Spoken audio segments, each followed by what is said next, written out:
I should start sharing my screen. Yes. So I'm going to do a quick intro here. So we're moving on to the main event, and tonight we're going to continue with our monthly theme of generating content ideas with Ben McAdam of the Profits Collective. Ben's a profits coach and consultant with a goal of helping businesses increase their profits by $10 million in 2021. So, first question I guess I have is that USD or is that you know? Definitely USD. All Yeah. right, Yeah. excellent. I All like right. working in USD because it seems a lot bigger when it gets on my end. That's good. Exactly. All right. Ben also has the distinction of being our most remote presenter to be featured on one of these meetings, coming in from 9,693 miles from my office. Ben is in Sydney, Australia area, right? Hmm. Yeah. So I do have to say too, on the Australian note, my kids love Bluey. Is Oh, Bluey yeah. as big in Australia as I would imagine it has to be? Yeah. Absolutely. Yeah. Awesome. Yep. All Very right. popular with parents too. Right. Yeah. Hmm. It's a good one. Hmm. All right. Now, with that soft intro, Ben, you're up and you can go ahead and share your screen. All right. So I'm going to share the screen and can everybody just pop something in the chat to just say okay to let me know that you can see that? And while you're doing that, I need to put my prop on.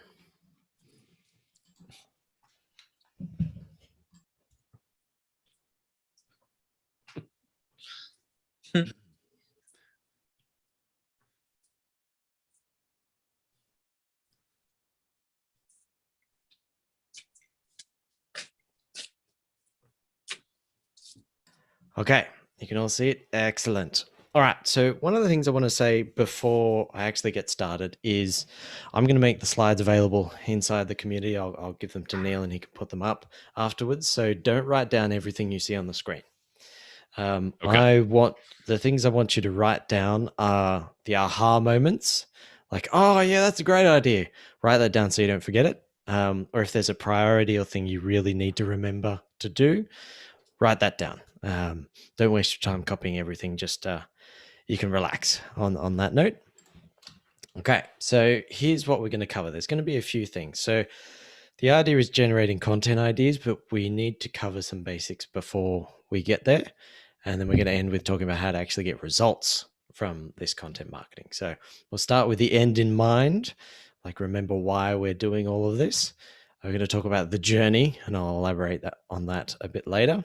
Then we'll go through some ideas to generate content and then getting results. So if you're ready, we'll go on and I'll talk about how amazing I am for a moment. But honestly, Neil's intro was actually pretty good. Thank you, Neil. I appreciate that. My job, what I do, I'm a coach. Like if you have a business, it's my job to help make that business grow and especially grow more profitable. And if you got any questions about your numbers, I can help you with that too. Like, what does this income statement mean? Do I need to know any of this kind of stuff? That's what I do. I've grown and sold two of my own businesses. Been doing this for over a decade. Got some great results for clients, which I will save your time and just leave on the screen rather than brag about personally, because we only have a short time. But the reason why I put this there is so that it gives you some context of like, yeah, I know what I'm talking about, and you'll take what I say a bit more seriously. And because it's nice to see yourself up on a big screen, isn't it? All right. So first, I want to know a bit about you guys so that I can tailor my examples a bit, and it will give me a bit of context for when we do the Q&A at the end. So can you just pop quickly into the chat, like, what does your business do? If you want to do your one sentence elevator pitch, that's fine. If you just want to say podcast, like one or two words, that's fine too. And while you're doing that, I'll have another drink of this delicious vegetable drink. Yeah. It's the sound of being healthy.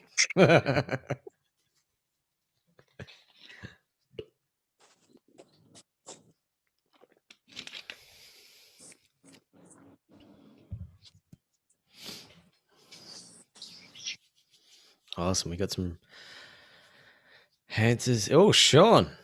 fractional CFO and coach. You and I should have a little chat afterwards. I always like talking to people who do that. Video coaching, people in marital transition. I like that phrase, marital transition. That's a very friendly sounding phrase. Because of data strategy, podcasts and social media for startups, small companies, excellent. Corporate training and development. Fantastic. Thank you, guys. Ceramic foundry. Very interesting. All right. Next, like, how long have you actually been doing content for? Just rough numbers. Are we talking like days, months, years? I don't want to go too basic. I don't want to go too high level. Even if you guys are experts, I'm going to cover some basic stuff just in case the other people that are watching. But for those people who are watching, imagine if you came and you were actually on this video. You could be getting a Q&A and having a good fun chat with these guys. Okay, so we got some very experienced people here. I've got 23 years, wins the prize for the most experience. Congratulations. I feel like I shouldn't actually say who that is just because, I don't want to make you seem like you're old or something. But no, that's amazing doing that for so long. Final question. Do you have challenges generating content? Like, are you actually having trouble coming up with ideas? Or are you just like looking for some new ways? Maybe might make it easier for you. So like, is it hard or is it like, okay?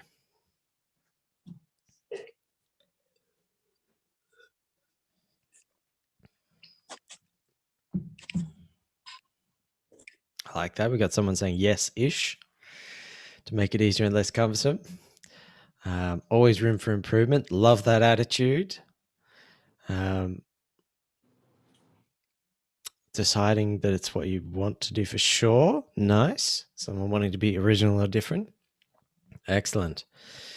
I like it. A little of both. All right, good. So that's helpful. Thank you, everybody. All right, now you can sit back. The interactive portion is past for a little while, but feel free to type in questions in the chat, and we will also have a Q&A at the end.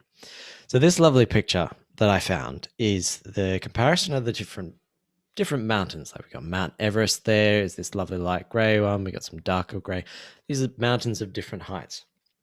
And this is my way of bringing across and cementing the idea that you need to start with the end in mind.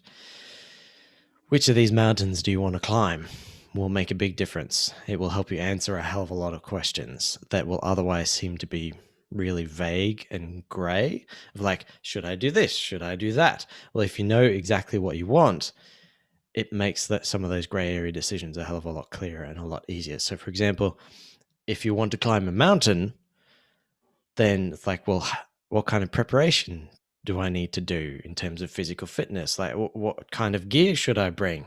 Well, if you don't know which mountain it is, it could be Mount Everest, or it could be like Mount Kosciuszko here in Australia, which is a bit small, our tallest mountain. It's a big difference preparing for those mountains. Like, how much gear do you need to bring to go climb Mount Kosciuszko? I don't know. It takes 3 hours and there's stairs. Whereas, if you want to climb Mount Everest, that's obviously a bit of a different thing. And okay, I'm going to need Sherpa, I'll need teams, I'll need, training at elevation and stuff. It answers a lot of those questions. You can then find the specific answers a lot better. It also helps with focus. Like, what am I doing right now? Should I go to the gym or should I sit on the couch and go, watch Netflix? I'm like, well, I really want to go on Mount Everest, and it's a thing I'm going for, so I'm going to go to the gym. So like, it'll help you focus as well. So what result do you actually want to get from your content marketing? And I'm going to put a whole bunch of things on the screen, and I lied. It's interactive time. I want you to pop in the chat which of those it's going to be for you. So it could be followers. You want social media followers or subscribers on YouTube. It could be email subscribers, people who are on your email newsletter. You can nurture them and then hopefully sell them one day. It could be you want people to submit a form on your website, like a booking form or a questionnaire. It could be you just want to start a conversation with somebody. This is the if you're doing outreach on LinkedIn, for example, this is what they like to call it: starting conversations, not like bothering poor random people who have nothing to do with what you're offering, is what I sometimes get in my LinkedIn inbox. Maybe it's you want people to book calls. Maybe that's what you want your content marketing to do. Maybe you want connections or introductions. This is particularly important if you're like, trying to sell to big companies. A connection might be worth more than someone subscribing to your email list. Or maybe that you want to get other opportunities. Like, one of the fantastic benefits I found when I was running my podcast is that you would get random opportunities that you couldn't ask people for, and you wouldn't even think to ask. I see, Nick, was that you? Were you just nodding your head there? Yeah, podcasting is really good for that kind of thing. So here's the list. Pop in the chat, everybody. What is it that you actually want to get out of your content marketing? What do you want it to achieve for your business? What's the result you're aiming for? We've got a few people who've popped some things in there already. We've got followers and good review or ratings on the podcast. Yep. Calls booked or connections to senior leaders at target companies. Yes. Creating connections with potential new customers. Yes. Subscribers and discovery calls. Yes. Connections and other opportunities. Connections. Credibility. That's a good one. Thank you, Janine, for the suggestion. Credibility, speaking engagements. So if you want followers, then in your content marketing, you would be encouraging people to say, and we'll get more into this on the results, but just to illustrate the difference, like if you want followers, then you'll be asking people who watch your videos or listen to your podcast to follow you, or people who see your social media posts, like, follow me. Like that would be the thing you're asking them to do. And it's a fairly low ask of people. But if in your content marketing, you're like, I want to get connected to a senior leader at a company, I want you, person who doesn't yet know me very well, to risk your reputation with somebody and introduce me, that's a bigger ask. And you're going to need to do things a little bit differently with your content marketing so that people are more comfortable potentially ruining one of their friendships by connecting you to someone. So not that you would do that, just to clarify, but it's just to get you thinking about, there is a difference. Which mountain do you want to climb? Which result do you want to go for? You got to prepare a bit differently. Next, let's talk about the journey. And I tried to keep like the mountain climbing, hiking thing going. And honestly, this is the best that Google image search gave me. But still, like, they've got backpacks. They're going on a bit of a journey. And this is not your journey. This is the journey of the people who are watching your content. And I want to talk about an idea. I keep messing up who to attribute this to. I keep saying it's Ogilvy, but it's actually Schwartz. There was a book called Breakthrough Advertising many, many years ago. It's an older book, but a very helpful one, that talks about the journey or the awareness spectrum that people have about the problems, the solutions, and where they get to the point where they're interested in you. I'm going to outline it first, and then I'm going to give you an example using my prop. So, step one on the awareness spectrum, they're completely unaware. You got to start from somewhere, and they don't know that they have a problem. That's what this is. This could be random traffic you get from clickbaiting people. These people, like, they are unaware that they have a problem. They're not really suitable. Who cares if they see your stuff? Don't optimize for these people. The next level, the people who are aware they actually have a problem, but they don't know that there's a solution to it. These people, you don't need to convince them they have a problem, which is the hardest thing to convince someone, and not exactly the friendliest thing to do. Hey, you have a problem. The people who have an awareness that there's a problem, you've just got to teach them that there is a solution. That's the step you need to do for these people. You don't need to do one of the later steps for them until like they become solution aware. Like, now they know there's a problem. They know that there is a solution. They know what they want to happen instead, but they don't know that you do it or that your product will do it for them. So that's the next step, is they're product aware. They know they have a problem, they know there's a solution, and they know that your product also does that solution. but they're not sure that they want to work with you. They're not exactly sure that it's right with them. So as you're going through this, like, remember, if the people who land on your content are problem aware, do not try to sell these people. They're not ready. They don't even know there's a solution yet. The final stage is most aware. These are the people who are ready to buy. They know they have a problem. They know there's a solution. They know you deliver the solution, and they like you, and they want to work with you. You give them a deal, and they take action. They sign up. The thing is only like 1 to 3% of the market are here. So like 1 to 3% of the people that are seeing your content are at this stage. And so if your content marketing is all sign up now, I have this discount for this month, like most of the people, it's not going to land, and your focus is wrong. If instead, most people who get to your content, you find out like they know there's a problem and they've been attracted to you because you're talking about this problem.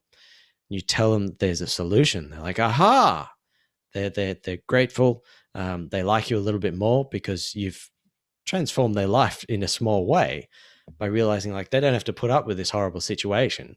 Like there is a way out of it. If you tell the people that, they know there's a solution, and then you tell them that you do it, then that's also a helpful thing too.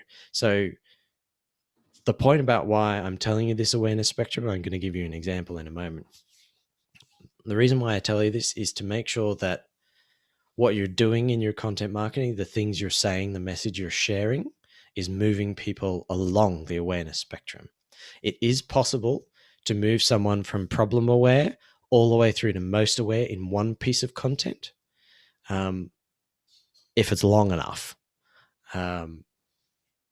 But taking someone from problem aware to solution aware, and from solution aware to product aware, doing that in most of your content, and then in a few pieces of your content, doing product aware and asking them to put their hand up to work with you, or to get in touch with you, or to reach out to you about any speaking engagements. Like the ratio there is not like at step 5, whereas like you've possibly seen a few people and you've never gone back to their website again, where you like read through a few blog posts and it's all like, we do this, we have a deal right now. It's like no one wants to hear that kind of thing. No one will stick around and get nurtured and know, like, and trust you some more. All right. Now it's time for my example. The sharp-eyed people, or those of you who will now go back in the recording and try and spot it, will have noticed that I have a hole in this jumper. This is one of my old jumpers that I use for the purpose of illustrating this. Let me tell you a story about this jumper.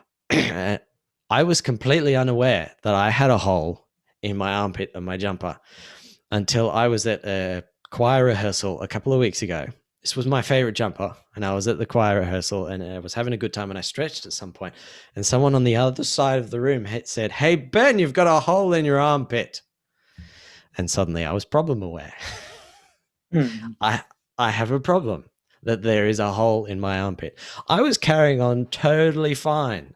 And honestly, my life wasn't hugely impacted. It's just a hole in my armpit. I don't normally stretch in front of random people, but still, like, I had no idea there was a problem. Someone pointed out I have a problem, by pointing out like the symptoms. So like, for example, if you help people in marital transition, you could say like, you have a problem because finances can be messy. That could be an example of helping someone become aware that there is a problem. You can't say to someone who is unaware of that problem, I'm going to help you with the finances in your marital transition, because they're like, no, I don't really think I need that kind of thing.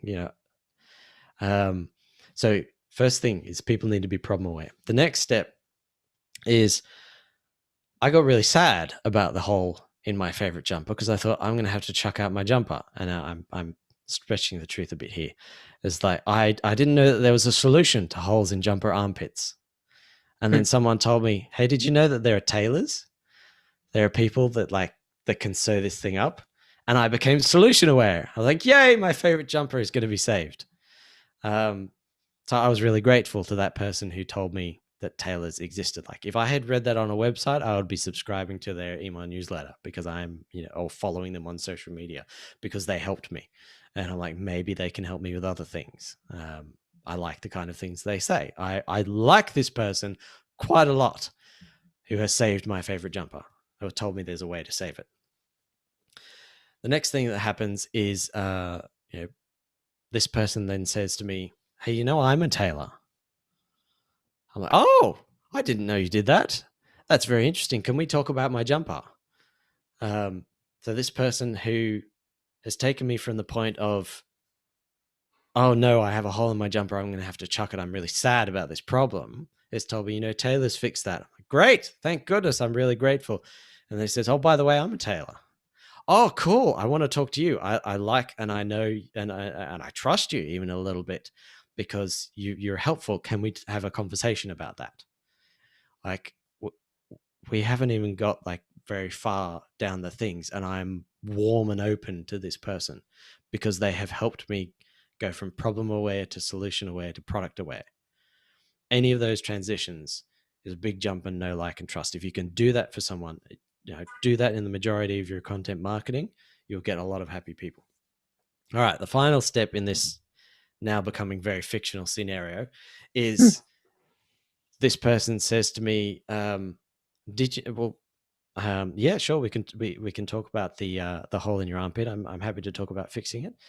And we talk a little bit about it, and I say, yeah, that sounds pretty interesting. And then they say, well, did you know I actually have a deal on right now? 50% off armpit hole patching services. I'm like, great.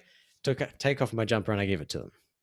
Like I was most aware because like I knew I had a problem. There's a hole in my jumper. Knew there was a solution. They were tailors. I knew this person was a tailor. They offered armpit stitching services. And I liked them. We had a little chat about it. I am most aware. I'm like, I'm ready to buy. All I need is that little thing to tip me over the edge. And that's when discounts and promotions like that are actually the most powerful. Is when you use them just to tip people over the edge. If that person had done like tons of videos or tons of blog posts or podcast episodes saying about, I have this deal on armpit hole patching, wouldn't have been as powerful as the journey that he just, the emotional roller coaster that I just went on. I don't care what his price is to fix my armpit hole right now. Like I know, I like this person. I've, had some interaction with them. I trust them.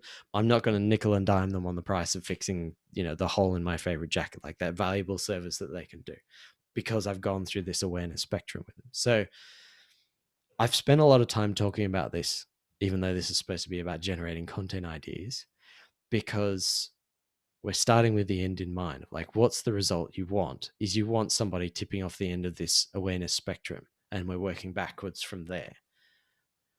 Only 1 to 3% of the market is ready to buy and just needs the deals. So 97% of people need content. And most people are actually at the problem aware stage. So most of the people that come across your content, you can teach them that there's a solution. And you teach them from the perspective of someone who provides this solution, and you also tick off the next transition at the same time. So teaching people that there is a solution, there is a way to get a solution to their problem, is one of the most effective ways to approach your content marketing to help move people through this awareness spectrum. So before I move on, I saw a lot of nods and laughs during my story about the hole in my armpit, the hole in my jumper armpit, I should probably put it. Does that make sense? Was it helpful? Just pop something in the chat and give me a yes while I have some more delicious vegetables.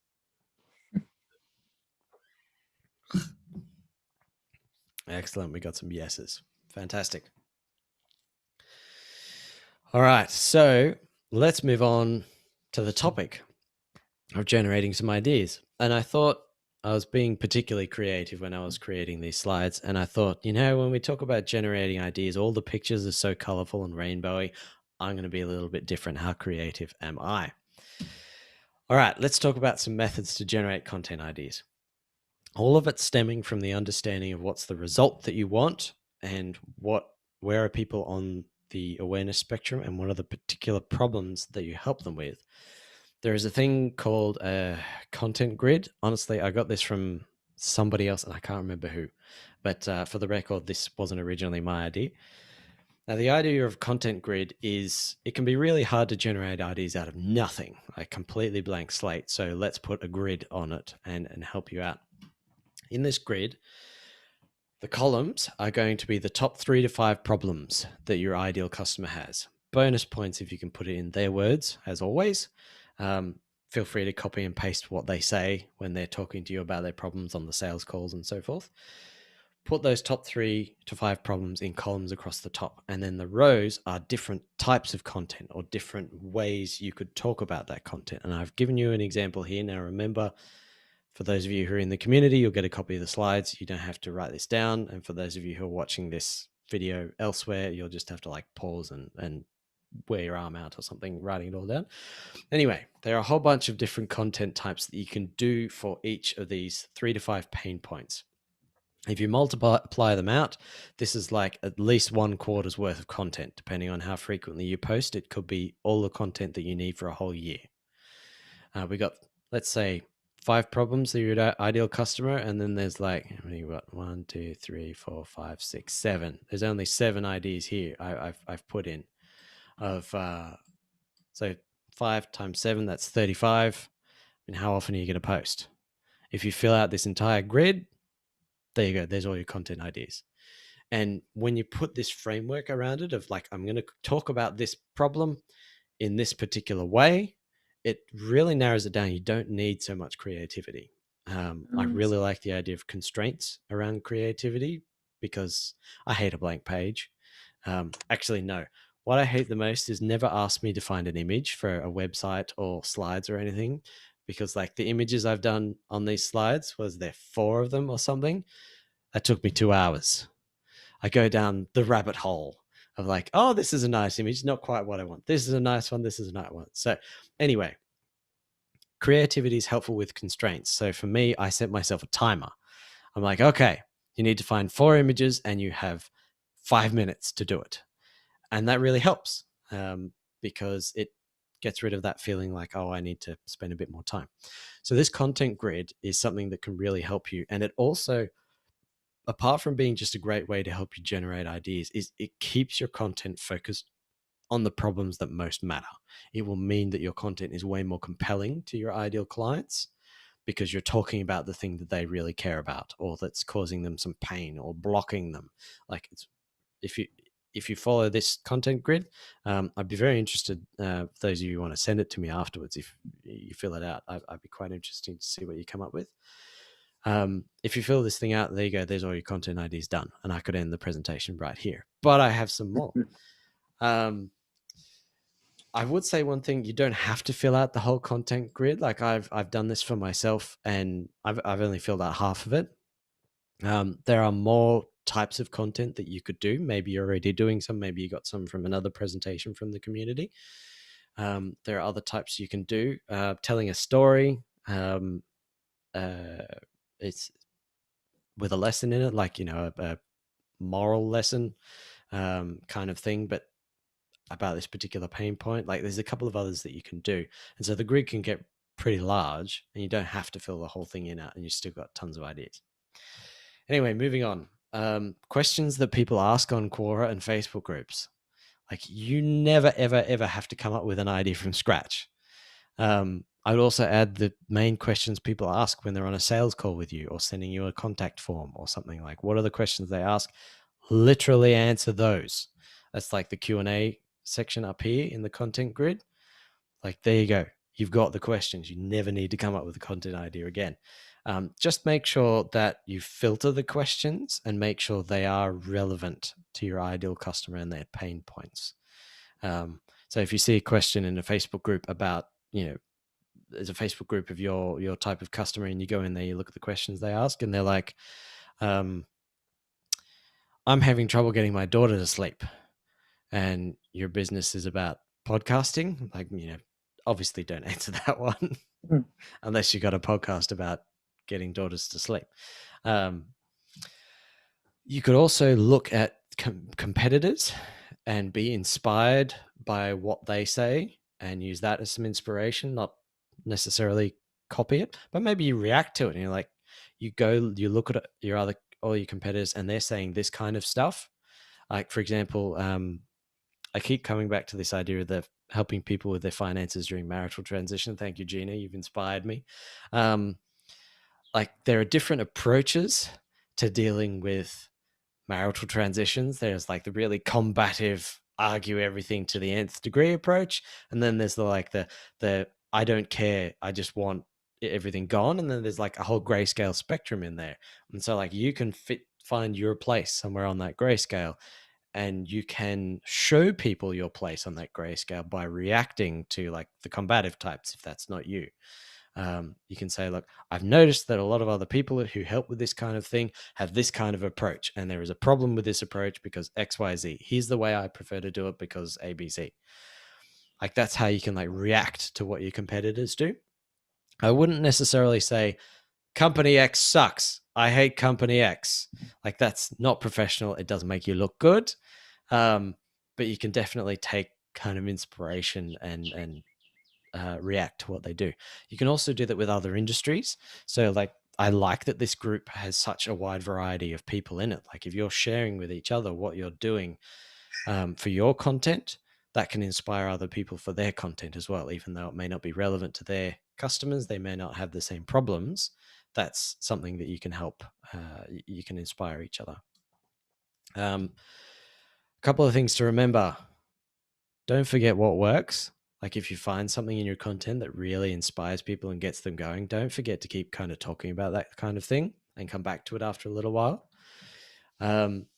Also, remember, when you're talking about the content for this teach one in particular, don't teach them all the exact steps to do what you want them to pay you to do for you. You can still do it. Like, I can teach people everything about what I do, and they will still come and pay me to be clients, and that's great. But it doesn't work for everybody, especially if your ideal client is a bit cheap or is looking for the lowest provider. Not my favorite type of ideal client. You don't want to teach them everything. You want to tell them, like, what the solution to their problem is, why it's the solution to their problem, but you don't actually want to tell them how to implement the solution themselves. All right. I can see that time is getting on. I have a tendency to talk a bit more because I'm just passionate about this stuff. So let's talk about results quickly. If you remember on my about slide, which I think had almost the most text of any of my slides, I apologize. I mentioned that I sold 2 of my own businesses.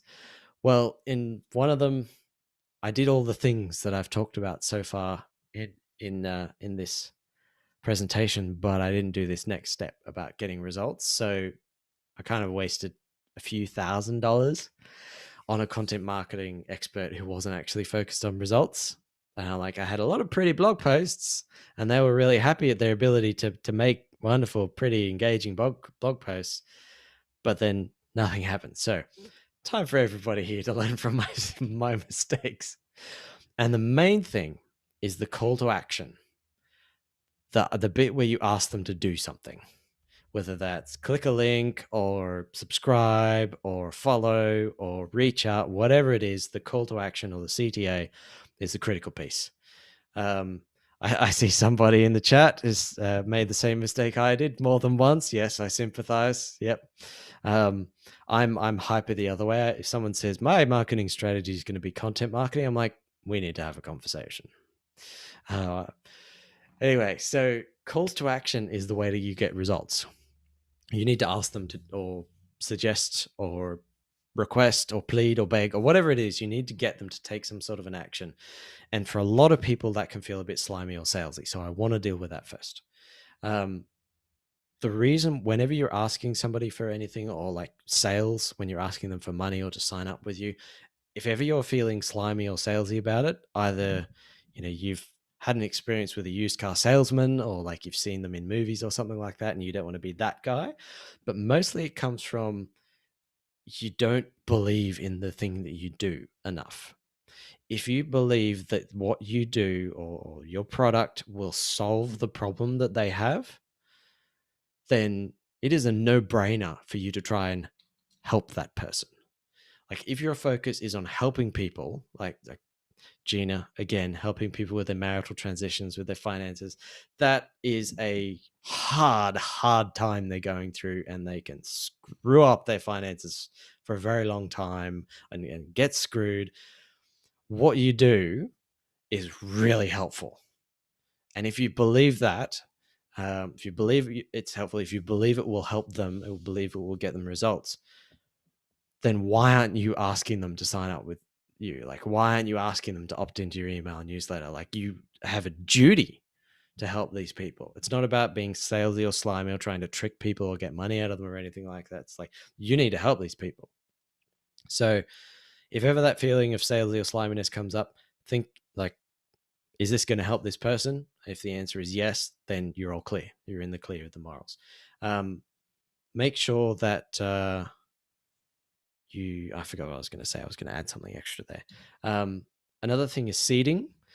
Like I briefly mentioned with one of these things that, the type of clients I worked with aren't cheap clients. So I have seeded the idea that I have clients. Like you are a bit more a bit more product aware of what I do because I have briefly mentioned it. And that's not salesy or slimy. I'm not actually doing it intending to get any of you as clients. I'm making sure that I point this out. It's like with the jumper, how I stretched right at the beginning, and some of you might have noticed that, but it was so light. I wasn't like, hey, look, I've got a hole in my jumper, until later anyway. So seeding is good. Opt-ins versus content upgrades. And I know we're moving along. I'm so sorry, Neil. But opt-ins versus content upgrades. So if you're asking people to subscribe to your email newsletter, for example, you can say, hey, join my newsletter, or you can say, hey, here's this extra checklist or cheat sheet that helps you with this stuff I've just talked about. That is way more compelling, and it's also easier for you, morally speaking, because you are helping that person. You're giving them some extra value in exchange for their email address. So think about whenever you ask somebody for something, even if it's like an email address, you can offer some value in exchange. If you're asking people for comments, discussion, or replies, if you're thinking like, oh, if people give me comments, that will help more people discover my video, you're probably going to feel a bit more slimy or salesy, as opposed to comment and share your experiences below. Or like, do you have any tips that worked for you? Like those kind of engagement questions. There's a better option there. You can also, polls are a good one as well for getting results, because that gets people to take an action, as well as it generates activity, which more people might see your stuff. You could get them to click to an article or another page. So this is a good backup plan. If they don't want to give you their email address or sign up or subscribe or whatever, you send them to another one of your videos, and you've got another chance to get them to take that next step. We're running out a bit of a time, so I'm going to have to gloss over this. Segmentation, engagement, and promotion. This is the idea that there are some people in your audience that have this problem. There are some people in your audience that have this problem. And sometimes it's really hard to say one thing that makes both of them really compelled. So what you can do is you can say to people, hey, I've done 2 videos recently, or I've done a video recently on this problem. Click here if you want to, watch that one. And then that the people who actually click through and watch that one, maybe you're telling them about this on an email list. You're like, hey, I've done 2 videos, this one and this one. The people who click on this one, they're interested in that topic. And then you can send them a promotion that's specific to that topic, and you can send it to only those people. You don't waste your time potentially damaging your relationship with the people who don't care. They're over here on this kind of thing. So you can use a bit of that. Also, important for getting results on your content marketing is promoting it. You need eyeballs or listeners. Making sure that it gets in front of people is a pretty important part. So with that is the end of my presentation. Thank you everybody for listening. And for those of you who are here live, pop some questions or comments that you have in the chat. Happy to have a bit of a discussion. I know we're right on time, but I'm happy to hang around. Excellent. Thank you, Ben. That was really good. Thank you.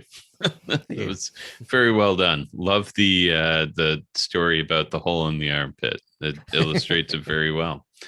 So what we're going to do now is we're going to shut down our live stream. I'll have just a couple of closing notes here for the meeting itself, and then we'll get into the Q&A and discussion if anybody wants to stick around past the time here. And Ben, if you're willing to, that would be great. So thank you everyone to check this out on YouTube, and